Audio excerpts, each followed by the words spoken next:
Assalamualaikum warahmatullahi wabarakatuh. Semua manusia ingin bahagia. Bukan hanya ingin bahagia, tapi ingin selalu bahagia.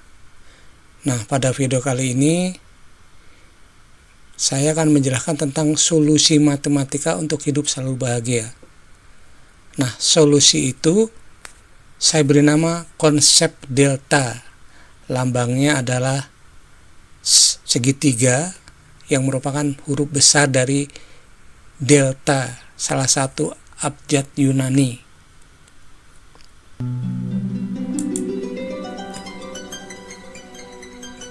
Hidup bahagia adalah dambaan semua orang. Banyak definisi dari hidup bahagia.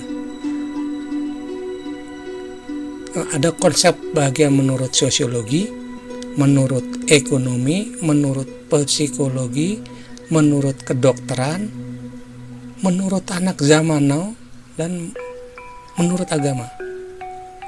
Nah, pada YouTube kali ini saya akan menyampaikan konsep bahagia menurut matematika.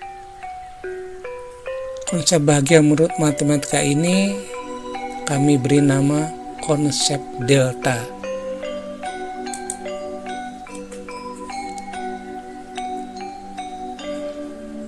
Di konsep delta ini, lambang delta menunjukkan resume atau hasil dari keadaan akhir dikurang keadaan awal, atau kondisi akhir dikurang kondisi awal.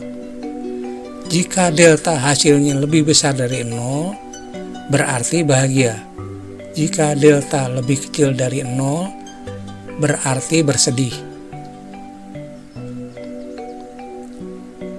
Dalam bahasa sederhana, delta adalah nilai dari keadaan akhir dikurang keadaan awal. Delta lebih besar dari 0 berarti keadaan akhir lebih baik daripada keadaan awal.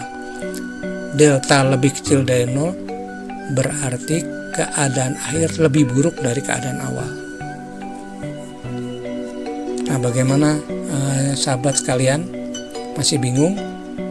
Oke, untuk lebih jelasnya mari kita saksikan 3 ilustrasi berikut.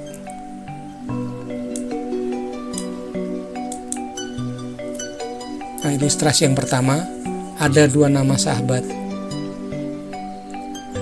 Sebut saja namanya Ahmad dan Benong, bukan nama sebenarnya, yang bekerja di 2 perusahaan yang berbeda. Pada akhir bulan Januari 2020, mereka menerima gaji seperti biasa, dan masing-masing menerima gaji sebesar 5 juta rupiah. Tapi ternyata reaksi keduanya berbeda. Ahmad merasa sangat bahagia, sementara Benong merasa sangat sedih, bercampur marah. Mengapa reaksi keduanya berbeda? Nah, ini bisa dijelaskan dengan konsep delta. Rupanya pada bulan-bulan sebelumnya gaji Ahmad hanya di bawah 5 juta. Jadi ketika dia menerima gaji 5 juta, dia sangat berbahagia. Mengapa? Sebab dia memperoleh delta positif. Oh, dari mana kita tahu deltanya positif? Ya, deltanya positif karena delta itu adalah resume dari kondisi akhir dikurangi kondisi awal.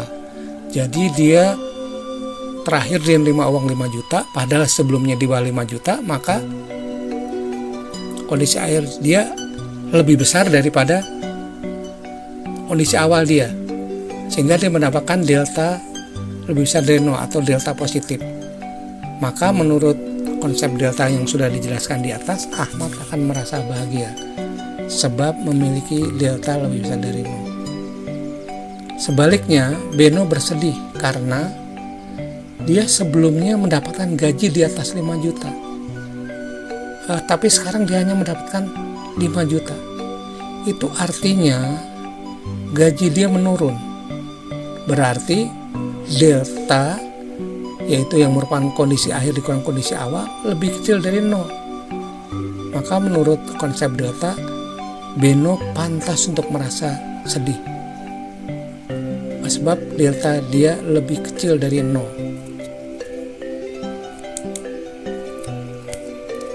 Lalu ilustrasi yang kedua, seorang gadis bernama Ani mengalami patah hati yang sangat mendalam karena kekasihnya yang sudah menemani dia atau berhubungan selama 5 tahun berkhianat dengan pindah ke wanita lain. Setelah sempat mengalami masa berkabung atau sedih dan perenungan, akhirnya Ani mendapatkan 2 solusi dari permasalahan yang dihadapinya. Menurut Ani, dia memiliki 2 pilihan, yaitu pilihan yang pesimis dan pilihan yang optimis. Pilihan pesimis adalah dengan cara berpikir bahwa dulu dia memiliki kekasih tapi sekarang tidak, jadi dia pantas bersedih. Nah, sedangkan pilihan optimis adalah dengan cara berpikir bahwa dulu dia bersama kekasih yang ternyata pengkhianat. Nah, sekarang dia sudah tidak lagi bersama pengkhianat itu. Nah, jadi dia merasa bahagia karena telah lepas dari pengkhianat. Nah, lalu kita jelaskan untuk pilihan pertama. Nah, pilihan pertama adalah pilihan pesimis dengan berpikir bahwa dulu dia memiliki kekasih tapi sekarang dia tidak memiliki kekasih. Maka menurut konsep delta, yang didapat oleh Ani adalah delta yang lebih kecil dari 0 atau delta yang negatif, karena dari punya kekasih menjadi tidak punya kekasih. Nah, jika pilihan ini yang diambil oleh Ani, maka dia akan larut dalam kesedihan yang panjang.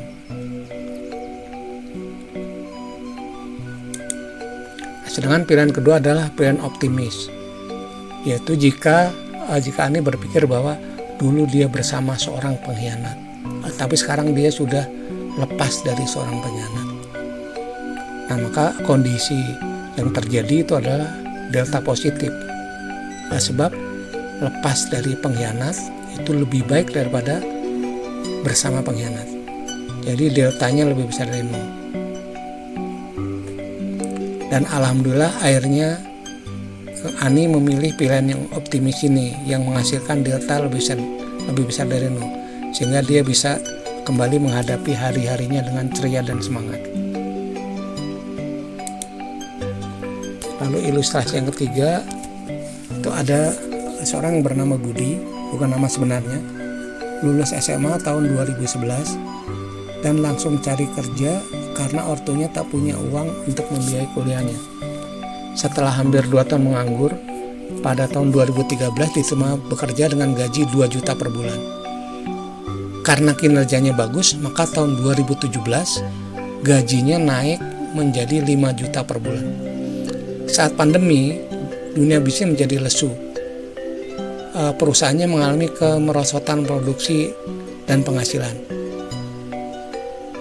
Akhirnya perusahaan dan serikat pekerja di perusahaan itu sepakat berusaha menghindari PHK dengan cara melakukan pemotongan gaji.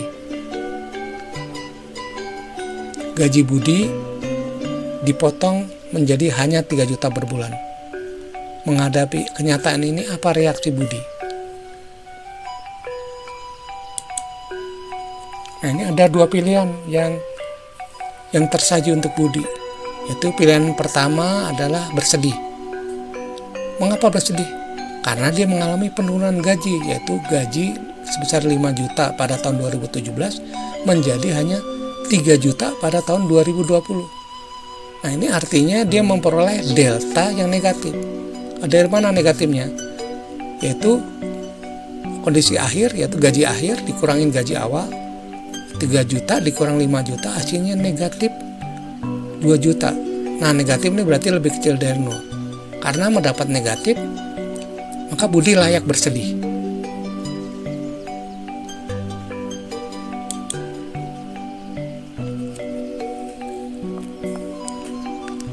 Tapi Budi punya pilihan yang lain, yaitu untuk bahagia. Nah, gimana caranya bahagia? Gajinya kan turun. Nah, caranya adalah dia mengambil rentang yang lebih panjang lagi. Jadi dia menghitung bukan dari ketika gajinya menjadi 8 juta, tapi dimulai dari ketika gajinya hanya 2 juta, yaitu di tahun 2013. Nah, sehingga gajinya yang sekarang ini, yang 3 juta ini serasa naik 1 juta jika dibandingkan dengan gaji dia waktu pertama bekerja yang hanya 2 juta. Jadi delta yang dimiliki oleh Budi itu positif, karena deltanya adalah gaji akhir 2020 dikurangin gaji awal 2013, yaitu sama dengan 3 juta dikurang 2 juta, sama dengan 1 juta, dan itu lebih besar dari 0. Jadi Budi mendapat delta positif, artinya Budi layak bahagia.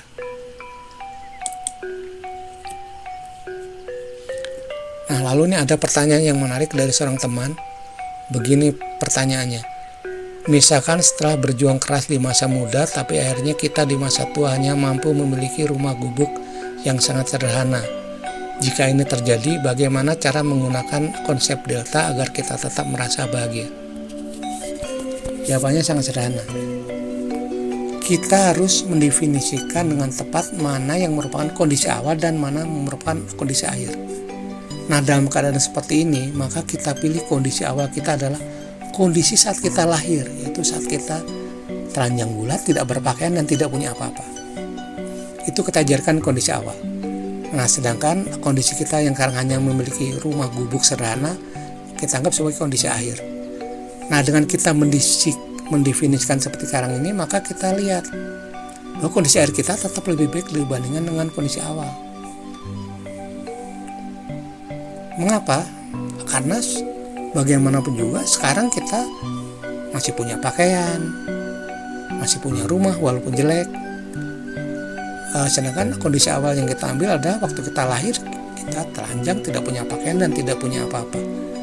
Nah, jadi dengan melihat ini, maka kita merasa mendapatkan delta positif dan membuat kita berbahagia.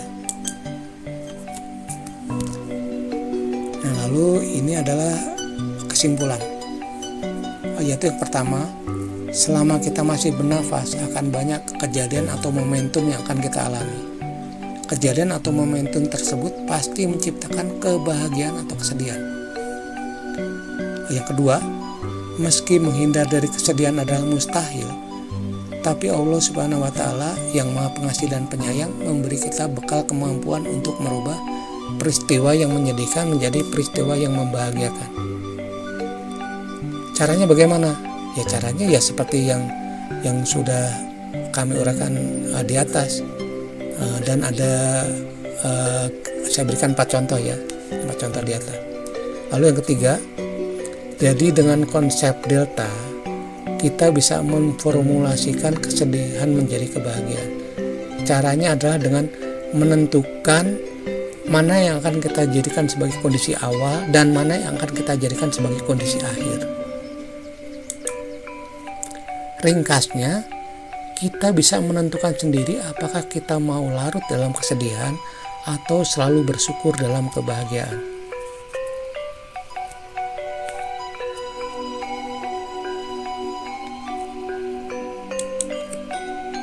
Bagian akhir atau epilog, sebenarnya konsep delta ini sudah disebut beberapa kali dalam Al-Quran.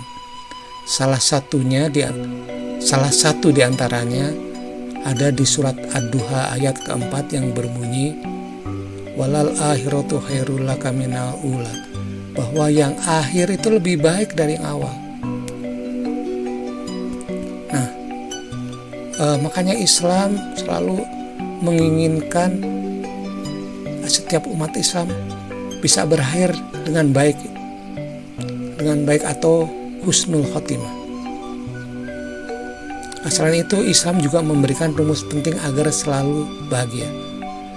Nah, rumus untuk selalu bahagia menurut Islam adalah bersyukur.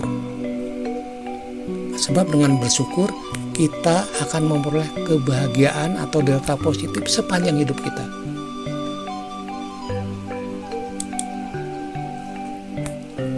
Mudah-mudahan apa yang sudah saya sampaikan tadi